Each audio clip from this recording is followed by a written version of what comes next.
15 شعبان کی جو رات ہے اور 15 شعبان کا روزہ، اس کے حوالے سے بہت زیادہ لوگ سوال پوچھ رہے ہیں، تو میں نے ارادہ کیا میں ایک کلپ ریکارڈ کروا دوں۔ اس میں جو بھی میری ٹوٹی پھوٹی تحقیق ہے، جو میں نے احادیث دیکھی اس بارے میں اور جو علماء کے اقوال دیکھے اور جتنا میں اس کی ریسرچ کر سکا ہوں، اس کا ایک خلاصہ آپ کے سامنے رکھ دوں۔ اگر میں وہ تمام احادیث آپ کو پڑھ کے سناؤں، پھر ایک ایک کی سند پڑھوں، پھر ایک ایک کی سند پہ بحث کروں، تو وہ بات بہت ہو جائے گی لمبی اور کلپ بہت طویل ہو جائے گا۔ تو ایک خلاصے کے طور پر پوری جو ایک تحقیق ہے وہ میں آپ کے سامنے رکھنا چاہتا ہوں۔ تو 15 شعبان کی جو رات ہے، جس کو شب برات کہا جاتا ہے، اس کا نام شب برات کسی بھی حدیث سے ثابت نہیں ہے، اس لیے عرب اس کو اکثر لیلۃ النصف من شعبان کہتے ہیں کہ شعبان کے جو نصف ہے اس کی رات۔ خیر، اس کا نام شب برات ہو، اگر اس وجہ سے برات کے اس میں اللہ تعالیٰ کہا جاتا ہے کہ جہنم سے بری کر دیتے ہیں، تو اس وجہ سے کسی نے نام دے دیا ہو تو ایک الگ بات ہے۔ لیکن اس رات میں ہوتا کیا کیا ہے، لوگ کیا کیا کر رہے ہیں، اس کی کیا شرعی حیثیت ہے، تو میں نمبر وار انشاءاللہ اس کو تفصیل سے بیان کروں گا۔ کچھ چیزیں تو ایسی ہیں جو بالکل ہی غیر ثابت ہیں۔ ان میں اس رات میں مٹھائی، حلوہ یا مختلف قسم کے حلوے پکا کے لوگوں میں بانٹنا، اور اس رات میں نہا دھو کے تیار ہونا، یہ اچھے کپڑے پہننا، ان دو چیزوں کو پہلے میں انشاءاللہ بیان کروں گا۔ دیکھیے، اسلام میں راتوں کے تہوار کا کوئی تصور نہیں ہے۔ اسلام میں جتنے بھی تہوار ہیں وہ دن کی روشنی میں ہیں۔ عید الفطر، عید الاضحیٰ، یہ ہمارے دو تہوار ہیں جس میں ہم سیلیبریٹ کرتے ہیں ایک دوسرے کو، یہ دن کی روشنی میں ہمیں بتائے گئے ہیں۔ غیر مسلموں کے تہوار رات کو ہوتے ہیں، جیسے عیسائیوں کے تہوار کرسمس آپ دیکھیں رات کو ہوتا ہے۔ تو اس کی وجہ یہ ہے کہ اسلام نے دن کی روشنی میں تہوار رکھے ہیں۔ بہت ساری حکمتیں اس میں ہو سکتی ہیں، پوری حکمتیں تو ہم نہیں جانتے، لیکن کچھ سرسری غور سے کچھ حکمتیں ہمارے سامنے آتی ہیں کہ رات کا وقت ایسی چیز ہے جو اللہ نے عبادت کے لیے بنایا یا آرام کرنے کے لیے، سونے کے لیے بنایا۔ رات میں اگر آپ سیلیبریٹ کریں گے کسی بھی عمل، یعنی کوئی خوشی منائیں گے، تو اس میں انسان کی گناہوں کی طرف توجہ زیادہ جاتی ہے۔ جیسے آپ دیکھیں کرسمس میں شرابیں پی جاتی ہیں، اور جو بھی غیر مسلموں کے تہوار ہیں اس میں بھی چراغاں ہوتا ہے رات کے وقت۔ تو جبکہ ہمارے ہاں جو عید الفطر ہے وہ دن کی روشنی میں ہم نماز پڑھ کے اس کی ابتدا کرتے ہیں۔ تو آپ کہہ سکتے ہیں کہ شب برات کو کوئی تہوار تو نہیں مانتا۔ تو دیکھیں، تہوار زبان سے ماننا ضروری نہیں ہے، آپ اپنے عمل سے جب کوئی ایسا کام کرتے ہیں جو تہواروں میں کیا جاتا ہے، تو اس کا مطلب یہ ہوا کہ آپ اس کو تہوار مان رہے ہیں، یعنی آپ اس کو ایک خوشی کا دن مان رہے ہیں۔ تو نہانا دھونا یا کھانے پکا کے لوگوں میں تقسیم کرنا یا خود کھانا، اور خاص طور پہ حلوہ یعنی میٹھا، یہ چیزیں تہواروں کے موقع پر ہوتی ہیں۔ جیسے ہم عید الفطر والے دن صبح سوئیاں بناتے ہیں، میٹھا بناتے ہیں، کھاتے ہیں، لوگوں کو کھلاتے ہیں، نہاتے ہیں، اچھے کپڑے پہنتے ہیں۔ جمعے والے دن بھی، جمعے میں بھی عید کا عنصر ہے، حدیث میں اس کو بھی عید قرار دیا، اس دن بھی ہم نہا دھو کے کپڑے پہنتے ہیں۔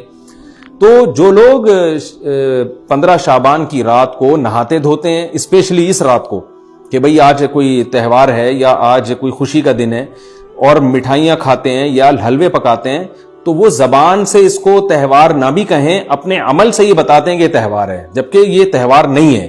اسلام میں کوئی اس کی ایک ضعیف روایت بھی نہیں ہے کہ آپ صلی اللہ علیہ وسلم نے، میرے علم میں نہیں ہے، کم از کم ہو سکتا ہے کوئی موضوع من گھڑت روایت موجود ہو جس میں کوئی کہیں بھی نہیں ہے کہ آپ صلی اللہ علیہ وسلم نے اس رات کو ہمیں نہانے کا حکم دیا ہو، یا اچھے کپڑے پہننے کا حکم دیا ہو، یا کھانے پینے کا یا حلوے کھلانے کا، حلوے مانڈے کا ہمیں حکم دیا ہو۔ تو اللہ کا واسطہ یہ بدعت ہے، اس کو ختم کریں اپنے معاشرے سے۔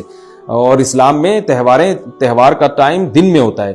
عید الفطر، عید الاضحیٰ ہے جس میں ہم دن میں قربانی کرتے ہیں اور کھاتے ہیں، پیتے ہیں، نہاتے ہیں، دھوتے ہیں۔ راتوں کے یہ کام نہیں ہے، رات کو آپ سوئیں یا عبادت کریں۔ تو ایک چیز تو یہ تھی جو میں بتانا چاہ رہا تھا۔ دوسری چیز، اس رات کو قبرستان جانا۔ دیکھیے، اس بارے میں حدیث پیش کی جاتی ہے، مشہور حدیث ہے، لوگ سنتے رہتے ہیں کہ نبی صلی اللہ علیہ وسلم رات کو اٹھے، اور امی عائشہ رضی اللہ تعالیٰ عنہ بھی آپ کے پیچھے چلی گئیں، اور آپ صلی اللہ علیہ وسلم جنت البقیع میں مغفرت کی دعا مانگ کے تشریف لے آئے واپس۔ تو یہ حدیث انتہائی درجے کی ضعیف حدیث ہے، اور ایک تو ضعیف حدیث ہے، دوسری بات یہ کہ اگر ہم تھوڑی دیر کے لیے فرض کر لیں یہ صحیح حدیث ہے، اور ہم کہتے ہیں کہ بھئی نبی صلی اللہ علیہ وسلم نے یہ عمل کیا ہے، تو صحابہ میں سے کسی سے ضعیف حدیث سے بھی ثابت نہیں ہے کہ کوئی اس رات قبرستان گئے ہوں۔ حضرت ابو بکر کے بارے میں کوئی روایت نہیں ملتی کہ اس رات قبرستان گئے ہوں، حضرت عمر کے بارے میں کوئی روایت نہیں ملتی، یا کسی ایک صحابی کے بارے میں نہیں. تو آپ مجھے بتائیں کہ یہ کیسی سنت ہے کہ جو صحابہ کی سمجھ میں نہیں آئی اور ہماری سمجھ میں آ گئی ہے. تو مشرکین مکہ یہ کہا کرتے تھے لو کان خیرن ما سبقونا الیہ، قرآن مجید کی آیت ہے کہ اگر یہ اسلام میں کوئی خیر ہوتی تو یہ صحابہ ہم سے پہل نہ کرتے. یہ صحابہ نے ہم سے پہل کیا ہے، اس کا مطلب ہے یہ اسلام خیر کا کام نہیں ہے. تو مشرکین کو صحابہ سے چونکہ نفرت تھی، اس لیے کہتے تھے کہ یہ چونکہ اسلام کو فالو کر رہے ہیں تو یہ اس کی علامت ہے کہ اسلام خیر نہیں ہے، کیونکہ خیر میں تو ہم صحابہ سے آگے ہوتے ہیں. اپنے بارے میں ان کا یہ اس خوش فہمی میں مبتلا تھے وہ. لیکن ہماری رائے کیا ہے؟ ہم یہ کہتے ہیں کہ لو کان خیرن لسبقونا الیہ. وہ کہتے تھے لا سبقونا، ہم کہتے ہیں لسبقونا، کہ اگر کوئی بھی خیر کا کام ہے تو صحابہ ہم سے ضرور اس میں پہل کریں گے. یہ ہو نہیں سکتا کہ خیر کا کام ہم کریں اور صحابہ نے نہ کیا ہو. تو اسی طرح میں یہ عرض کرتا ہوں کہ دیکھیں اگر قبرستان جانا اس رات میں سنت عمل ہوتا تو صحابہ یقیناً جایا کرتے. کوئی ایک صحابی تو گیا ہو. یہ کیسی بات ہے جو صحابہ کی سمجھ میں نہیں آئی اور ہماری سمجھ میں آ رہی اور ہم قبرستان جا رہے ہیں اس رات کو. چلیں اگلا اسٹیپ تھوڑی دیر کے لیے فرض کر لیتے ہیں کہ نبی صلی اللہ علیہ وسلم جو ایک رات قبرستان گئے، فرض کر لیں وہ حدیث بھی صحیح ہے. یہ بھی فرض کر لیں کہ صحابہ اگرچہ نہیں گئے مگر ہم صحابہ سے بھی زیادہ آگے نکلنے کی کوشش کرتے ہیں اور صحابہ کو سمجھ میں نہیں آیا، ہمیں سمجھ میں آ گیا. تو چلیں فرض کر لیں تھوڑی دیر کے لیے کہ اس رات کو جانا ہم سنت مان لیتے ہیں، آپ کے دلائل ہم مان لیتے ہیں اور صحابہ کی سمجھ میں نہیں آئے لیکن ہماری سمجھ میں زیادہ آ رہا ہے. ہم فرض کر لیتے ہیں، مان لیتے ہیں کہ اس رات قبرستان جانا سنت ہے. تو آپ مجھے بتائیں نبی نے جو عمل جس طرح سے کیا ہو اس طرح سے سنت ہوگا، یا آپ اپنی طرف سے جس کو ہم پشتوں میں کہتے ہیں اخپل طریقے سے کرنا سنت ہے؟ نبی نے فجر کی 2 رکعتیں پڑھی ہیں اور ہر رکعت میں 2 سجدے کیے ہیں. آپ اگر فجر کی 3 رکعتیں پڑھیں گے تو کیا نماز ہو جائے گی آپ کی؟ اب آپ دلیل میں یہ کہیں کہ نبی نے فجر کی نماز پڑھی ہے تو مجھ پر بھی لازم ہے. تو بھائی نبی نے پڑھی ہے تو جیسے نبی کے پڑھنے سے آپ پر پڑھنا لازم ہو گیا تو جس طرح سے پڑھی ہے اسی طرح پڑھنا لازم ہوگا، اخپل طریقے سے پڑھنا لازم نہیں ہوگا. تو اسی طرح یاد رکھیں، فرض کر لیں کہ نبی قبرستان گئے ہیں اور یہ قبرستان جانا سنت ہے، تو نبی کس طرح گئے ہیں اور کتنی دفعہ گئے ہیں؟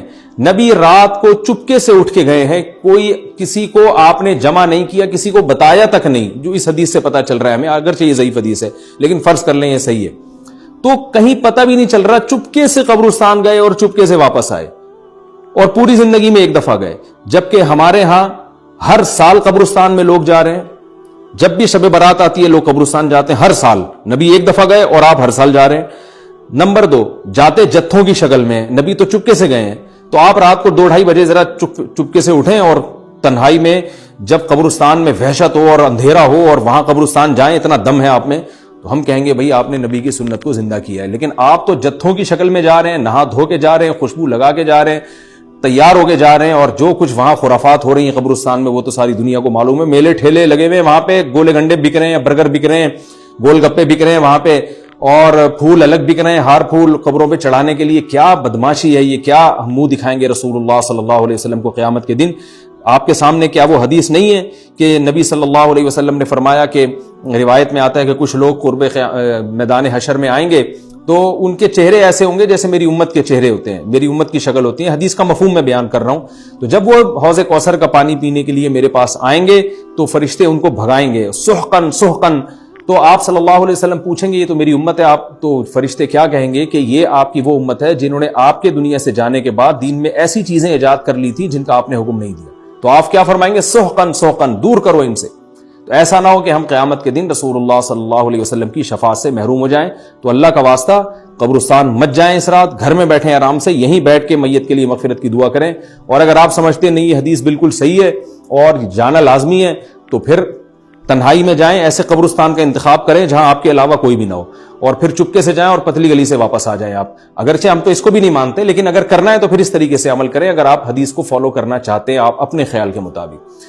تو یہ 2 باتیں ہو گئیں. ایک تیسری چیز کیا ہے؟ کیا قرآن اس رات میں نازل ہوا ہے اور تقدیر کے فیصلے اس رات میں ہوتے ہیں؟ دیکھیے قرآن میں 2 جگہ اللہ نے اس مضمون کو بہت وضاحت سے بیان کیا. ایک سورہ دخان میں انا انزلناہ فی لیلۃ مبارکہ کہ ہم نے اس کو مبارک رات میں نازل کیا، اور اللہ نے فرمایا فیہا یفرق کل امر حکیم، اس میں حکمت والے فیصلے ہوتے ہیں اس رات میں. دوسری جگہ 30ویں پارے میں سورہ قدر میں اللہ نے فرمایا انا انزلناہ فی لیلۃ القدر، ہم نے اس قرآن کو لیلۃ القدر میں نازل کیا، اور اس میں بھی اللہ نے فرمایا تنزل الملائکۃ فیہا کہ فرشتے اس رات میں اترتے ہیں بِإِذْنِ ربہم من کل امر، تمام قسم کے معاملات لے کے.